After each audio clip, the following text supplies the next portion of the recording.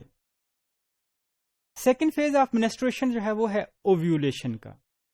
اوویولیشن basically جیسے ہی اووری کے اندر جو فولیکل ہے وہ میچور ہونا شروع ہو جائے گا، اووری سے ایسٹروجن پروڈیوس ہوگا۔ ایسٹروجن کیا کرے گا، پیٹیوٹری گلینڈ کے اندر لیوٹینائزنگ ہارمون کو بوسٹ کرے گا۔ لیوٹینائزنگ ہارمون پھر آئے گا اور آ کر جو فولیکل ہے اس کو ریلیز کروائے گا فرام اووری، یعنی اٹ از، تو لیوٹینائزنگ ہارمون کا کیا کام ہوگا، اوویولیشن کروانا۔ اوویولیشن کا مطلب کیا ہے کہ فولیکل کو اووری سے ریلیز کرانا، ایگ کو ریلیز کروانا فرام دا اووری۔ اب اووری سے جب اگر ہم دیکھیں تو جو فولیکل سے، یعنی کہ جو اووری نے اس کو ریلیز کروا سے، وہ ریلیز جب ہونے کا جو پروسیس دس ہے اوویولیشن ہے یہ۔ اب اس کے بعد اگلا فیز ہے، ایک فولیکل سے جب ایگ ریلیز ہو جاتا ہے تو وہ پھر ایک اور اسٹرکچر میں کنورٹ ہو جاتا ہے، that is call the corpus لوٹیم۔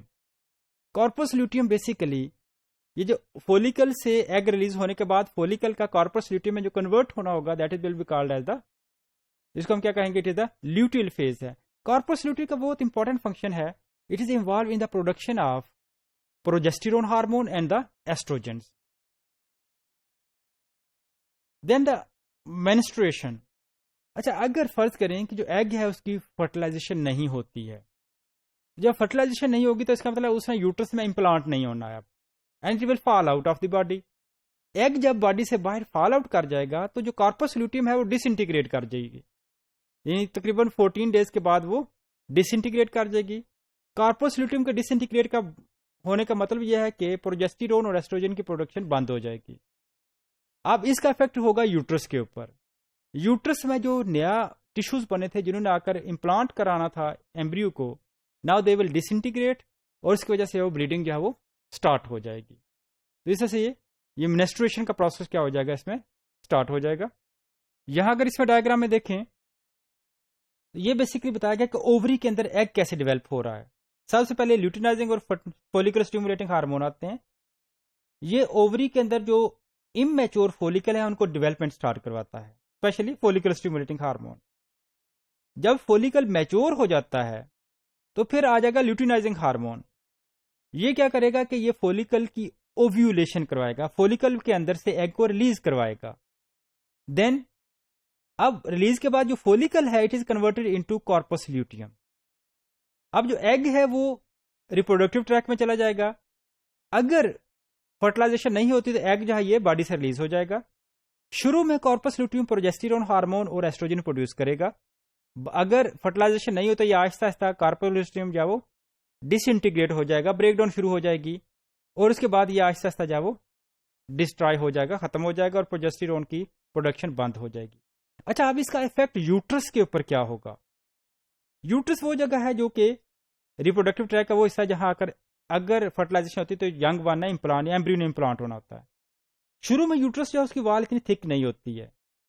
جیسے ہی فولیکل اسٹیمولیٹنگ ہارمون اووری کو آ کر بوسٹ کرتا ہے تو اووری کے اندر سے ایسٹروجن پروڈیوس ہوتا ہے۔ یہ ایسٹروجن آہستہ آہستہ جو یوٹرس کی وال ہے جس کو اینڈومیٹریم بھی بولتے ہیں اس کو تھک کرواتا ہے۔ اب جو تھک وال جو ہے یہ بیسیکلی ریڈی ہے ایمبریو کو اپنے ساتھ اٹیچ کروانے کے لیے، لیکن اگر ایمبریو بنا ہی نہیں تو پھر کیا ہوگا؟